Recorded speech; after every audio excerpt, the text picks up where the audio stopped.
आपको बताएं कि ईरान ने अक़वाम मुत्तहिदा की सलामती कौंसिल का हंगामी इजलास बुलाने की दरख्वास्त कर दी है। आलमी अमन बरकरार रखने के लिए अमरीकी हमले की मजम्मत करने का मुतालबा। अक़वाम मुत्तहिदा में ईरानी मिशन की अमरीका के इश्तियाल अंगेज हमले की शदीद मजम्मत की है। ईरान ने अक़वाम मुत्तहिदा की सलामती कौंसिल का हंगामी इजलास बुलाने की दरख्वास्त कर दी है। आलमी अमन बरकरार रखने के लिए अमरीकी हमले की मजम्मत करने का मुतालबा किया गया। अक़वाम मुत्तहिदा में ईरानी मिशन की अमरीका के इश्तियाल अंगेज हमले की शदीद मजम्मत की है। अहम खबर आपको दे रहे हैं। ईरान ने एक बार फिर से होनी रियासत पर मिसाइलों से हमला कर दिया है। तल अबीब मुतादिद धमाकों से लरज़ उठा है। अनवर इकबाल हमारे साथ इस वक्त मौजूद हैं।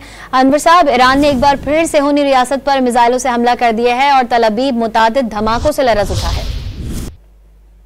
पहले जब गुफ्तगू कर रहे थे आपसे थोड़ी देर पहले आपने मुझे इसी तरह लिया था जब ऑन एयर, तो हम लोग यही कह रहे थे कि इस ईरान के लिए इसराइल जो है एक बेहतर टारगेट होगा, क्योंकि वो एक मुल्क है, घर से छोटा है लेकिन एक सरजमीन है जो मूव नहीं करती, एक जगह होती है।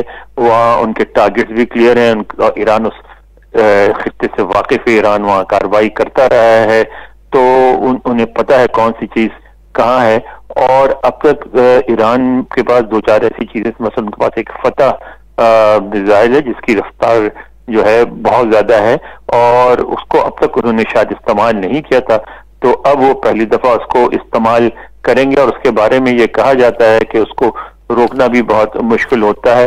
तो फिर हम लोगों ने ये भी डिस्कस की थी कि अमरीकी जो शिप्स हैं या जहाज हैं वो मूविंग टारगेट्स हैं, उनके मुकाबले में इसराइल इजी टारगेट्स होगा उनके लिए, और ईरान ने वही किया।